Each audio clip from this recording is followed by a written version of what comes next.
Carnot इन्जिनको efficiency 15% दिएको छ। हामीले इफिसियन्सी दुई तरिकाले बढाउन सकिन्छ।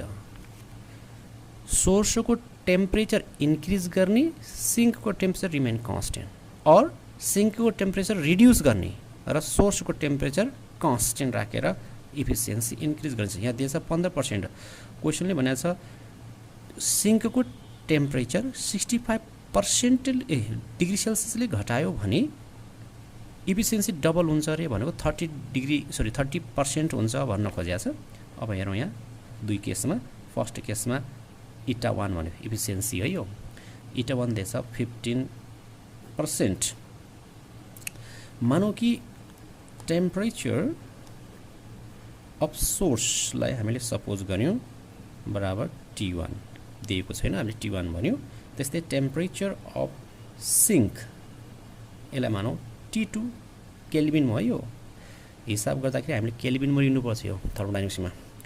अनि eta 1 equal to 1 minus T2 अपन T1 इन्टु 100%। यता 15 छ, यो 100 ले डिभाइड गर्यो भने 0.15 equal to 1 minus T2 by T1। T1 र T2 मध्येमा कसैको पनि भ्यालु दिएको छैन, त्यसकारण हामी त्यसरी लग्यो। यो T2 बाई T1 लाई मैले लेफ्ट ल्याएँ, नेगेटिभ छ, यता पोजिटिभ हो। 1 बाट 0.15 सब्ट्र्याक्ट गर्दा 0.85, यसलाई इक्वेसन 1 भने। अब सेकेन्ड केसमा गएँ म। सेकेन्ड केसमा जाँदा इटा 2 डबल हुन्छ भन्यो भने 30% इटा 2। के गर्दा भन्दा टेम्परेचर अफ सिङ्क अहिले यहाँ डेस भने जति सुरुमा थियो T2 त्यसबाट 65 डिग्री सेल्सियस घटायो। डिग्री सेल्सियसलाई केल्भिनमा किन लगेन भन्दा सब्ट्र्याक्ट या एडिङ गर्दाखेरि केल्भिन र डिग्री सेल्सियसमा एउटै हुनेछ। T1 डेस अहिलेको लागि कन्स्टेन्ट छ अहिलेको लागि है त। यो भनेको T1 नै हुनेछ। इटा 2 को फर्मुला भयो 1 minus T2 days upon T1 days into 100%। इटा 2 30% छ, 100 डिभाइड गर्यो भने 0.31 माइनस T2 डेज भनेको T2 minus 65 upon T1। T1 days र T के छ temperature of source remain constant हो। यो केसमा मैले यता ल्याएँ T2 माइनस 65 यो 1 हो है। अलग अलग डिभाइड पनि गरिदिएँ मैले। T1 डिभाइड बाई T1 यो पुरै माइनस छ, यता आएर प्लस भयो। 1 बाट 0.3 सब्ट्र्याक्ट गरेपछि 0. कति भयो त 7। इक्वेसन 1 बाट हेर्दाखेरि के छ, इक्वेसन 1 मा T2 बाई T1 बराबर 0.85 छ। T2 बाई T1 पनि 0.85 यहाँ राख्नु पर्यो। 0.85 यो 0.7 लाई लेफ्टमा ल्याऊँ। 0.7 यो यतापट्टिको नेगेटिभलाई उता गएर पोजिटिभ हुने 65 डिभाइड बाई T1। हामीलाई T1 चाहिएको छ, T1 लाई म लेफ्ट ल्याएँ, यो सब्ट्र्याक्ट गरेर उतापट्टि पठाइदिएँ। 65 0.15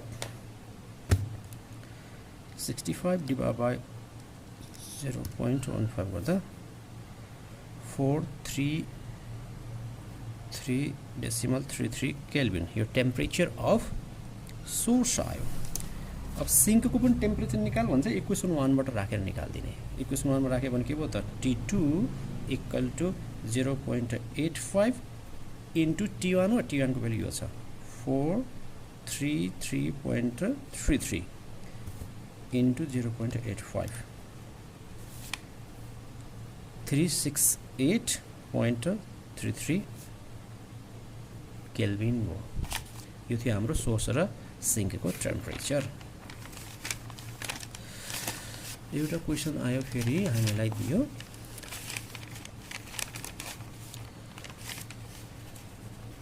Carnot engine work between 800 degree Celsius and 400 degree Celsius भनेर हामीलाई दिएछ। यो सोर्स र सिङ्कको टेम्परेचर हो। T1 भनेको सोर्सको टेम्परेचर 800 डिग्री सेल्सियस, यसलाई केल्भिनमा लग्यो भने 273 एड गर्ने जुन 1073 केल्भिन हुनेछ। सिमिलरली सिङ्कको टेम्परेचर T2 ले रिप्रेजेन्ट गरे जो 400 डिग्री सेल्सियस छ। केल्भिनमा लग्दा 273 एड गर्ने 673 केल्भिन। अब यहाँ क्वेसन के दियो भने दुईटा केस दियो है त।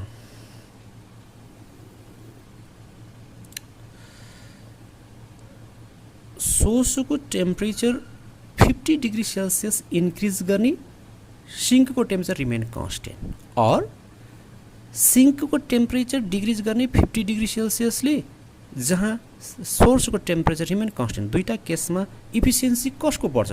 दुईटै केसमा इफिसियन्सी बढ्ने हो। यहाँ राम्ररी बुझौँ, temperature of the source remain constant, सिङ्कको टेम्परेचर 50 डिग्री सेल्सियसले घटाइएको छ, इफिसियन्सी बढ्ला पक्कै पनि। फेरि के भन्यो? सिङ्कको टेम्परेचर कन्स्टेन्ट, सोर्सको फेरि 50 डिग्री सेल्सियस बढाइयो भने पनि इफिसियन्सी बढ्छ। दुई मध्येमा कसको बढी हुन्छ भन्ने क्वेसन छ। अहिले यहाँ हेरौँ, when temperature of source increases by 50 degree Celsius, यो वाला केस बनाउँछु है मैले। यहाँ इटा 1 बराबर त फर्मुला के हुन्छ? 1 माइनस के फर्मुला भयो त? टेम्परेचर अफ द सिङ्क जस्ताको त्यस्तै छ। टेम्परेचर सिङ्कलाई कन्स्टेन्ट राख्ने, सोर्सको टेम्परेचर 50 डिग्री सेल्सियस बढाउने।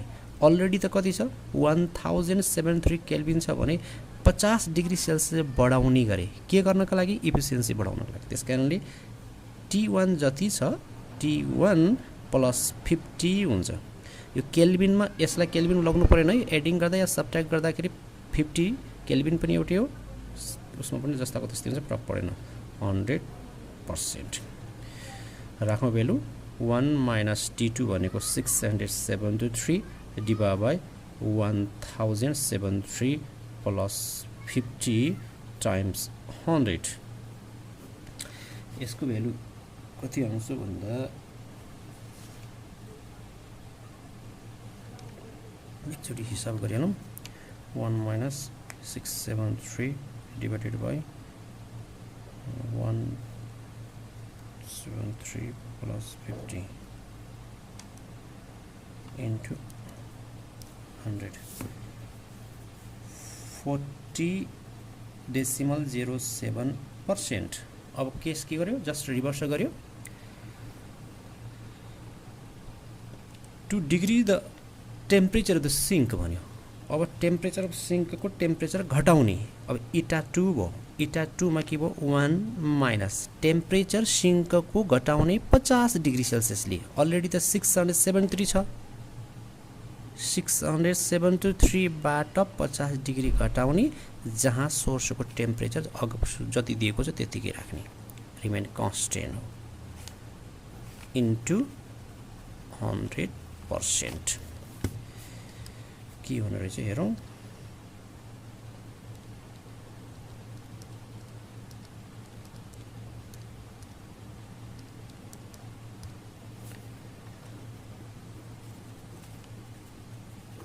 इफिसियन्सी सेकेन्ड केसमा बढ्दो रहेछ। अब यसको आन्सर के भयो त? 2 degrees the temperature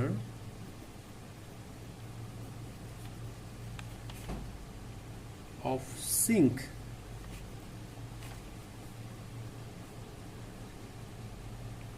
is more efficient.